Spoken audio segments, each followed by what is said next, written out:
Bom dia, hoje estamos com mais um podcast do DNA em Debate. O tema de hoje é doença de Huntington. Hoje estamos com duas doutoras muito especiais, a Maria Elisa, que é nossa biomédica especializada em genética, e a Eduarda, nossa neurocirurgiã. Hoje vamos tirar algumas dúvidas e esclarecer tudo sobre essa doença. Primeiro vamos conversar um pouquinho com a Eduarda, perguntando para ela como essa doença afeta o cérebro e como essa doença funciona. Bom dia, tudo bem? A doença de Huntington ela é uma doença degenerativa progressiva.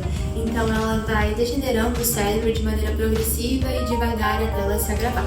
Ela é uma degeneração na parte do putamen do cérebro, é até uma palavra estranha da gente se falar, mas ele fica na parte funda do cérebro e no tálamo. E ela é uma doença hereditária, rara e grave. Então ela é passada de pais para filhos, de mãe para filhos, mas por exemplo, se o pai tem, ele carrega o gene dessa doença. Ele pode não manifestar essa doença, mas ele pode passar para o filho e assim ele manifesta. E graças a isso foi descoberto através das leis de Mendel, dos experimentos que Mendel fez. Mas quem pode falar mais sobre como essa doença mexe nos genes é a doutora biomédica Maria Elisa, que é especializada em genética. Maria Elisa, conta um pouquinho para a gente então, como que a genética está presente nessa doença.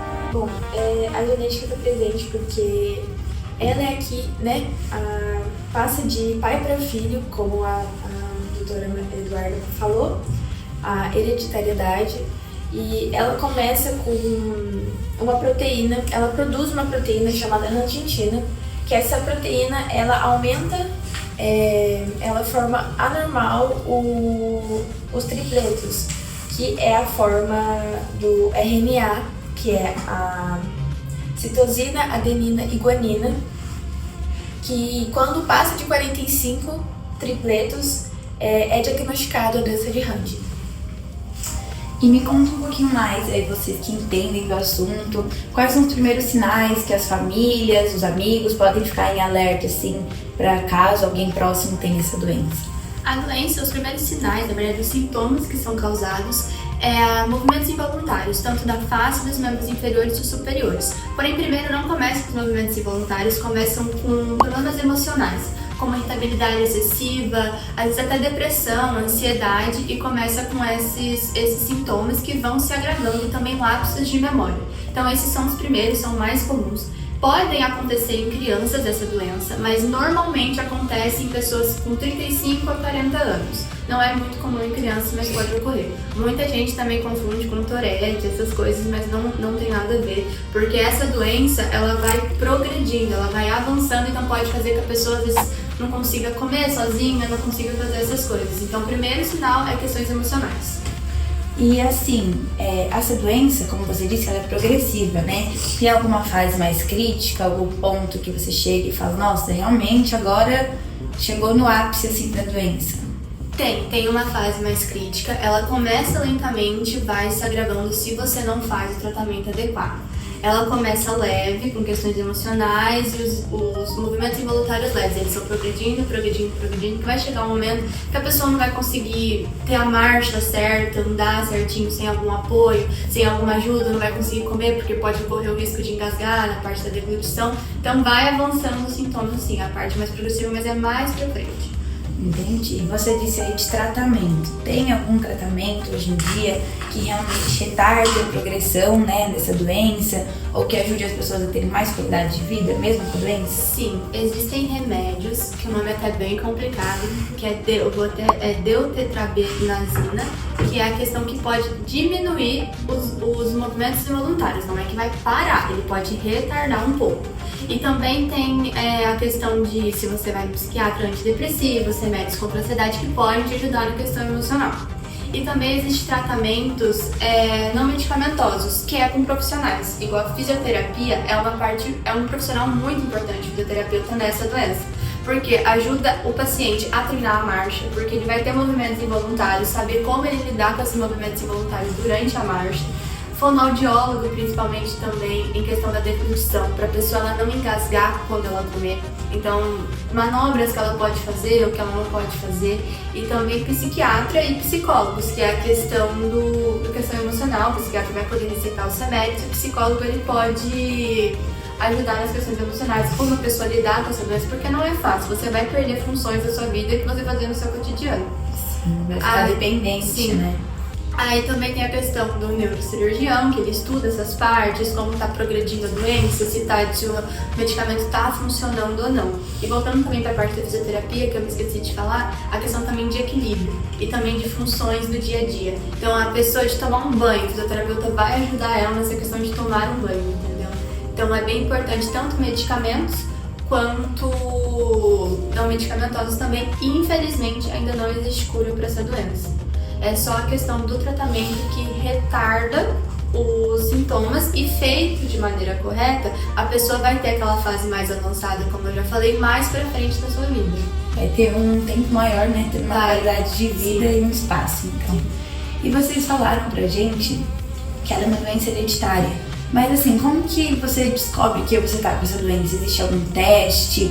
Existe alguma coisa assim que a gente pode descobrir quem tá com a doença, assim, pra ter certeza que realmente está doente?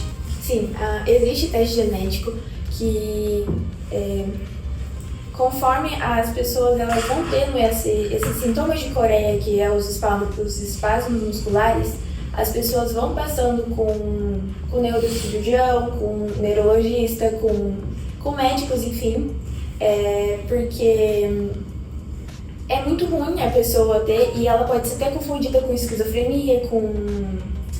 Como é o nome daquela doença? Essas coisas. Com muitos espasmos musculares, ela pode ser confundida com muitas doenças. Então o teste genético ele é essencial para que a pessoa saiba se ela tá com uma doença de Huntington ou não.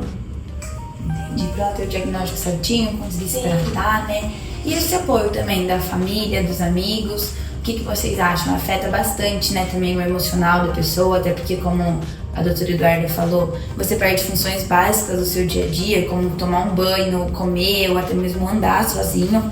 Então, o que vocês acham que a família, os amigos podem fazer para dar esse apoio mesmo e acolher essa pessoa que teve o teste positivo para essa doença? Antes de responder a sua pergunta, que é muito importante também, tem a questão do teste genético, que a família consegue descobrir antes da doença ser causada. Então, por exemplo, vamos supor a minha mãe possui o gene dessa doença que não é manifestado nela, que seria o gene recessivo que foi descoberto no leite e pode passar para mim e esse gene se manifestar em mim. Então, antes disso, minha mãe consegue fazer um teste genético, se vê que tem o gene da doença nela, consegue prevenir pra gente. Claro, a doença não tem cura, não vai conseguir não ser manifestada em mim, mas eu já consigo preparar psicologicamente, na questão de tratamentos também. Aí, voltando à sua pergunta, a questão de acompanhamento psicológico é muito importante, tanto para o paciente, como eu já disse, para a família também, porque a família ela precisa aprender a lidar com a pessoa que está assim, porque a pessoa ela não vai se sentir funcional no momento que ela está vivendo na vida dela, ela está no momento que ela precisa de ajuda a todo momento.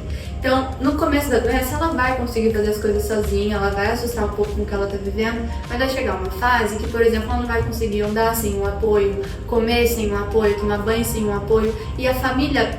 Não, a pessoa vai sentir um peso, então a família mostrando pra ela que ela ainda é um peso não é legal. É ruim pro paciente também pra progredir, né? Pra evolução da doença. Às vezes a pessoa se sente tão mal que a doença evolui mais rápido do que ela tem que ser evoluída. Então, por exemplo, apoio psicológico pra família e pros cuidadores é essencial. Então, por exemplo, a pessoa precisa pegar uma água, você também não dá tudo de mão beijada pra pessoa, ajudar a pessoa a fazer. Então vamos lá, eu vou com você, a gente pega a água, eu te ajudo, não dá tudo na mão da pessoa, que a pessoa não vai se sentir funcional. Você também, como cuidador, vai se sentir muito sobrecarregado, tem que fazer tudo, você é um peso pra mim, não sei quem. Então acompanhamento pra família, todo mundo que tá perto, é muito importante, tanto pro paciente também. E cortando a doutora Eduarda, diferente de todas as doenças genéticas, essa doença ela vai se proliferar depois dos 35 anos. É muito raro, igual a doutora Eduarda falou, que ou juvenil ou infantil essa doença, né, acontecer ali. Então esse apoio é essencial para que depois dos 35, dos 45 anos, as pessoas já começam a ter uma... Principalmente depois dos 65 anos, lá a pessoa já precisa de uma ajuda familiar.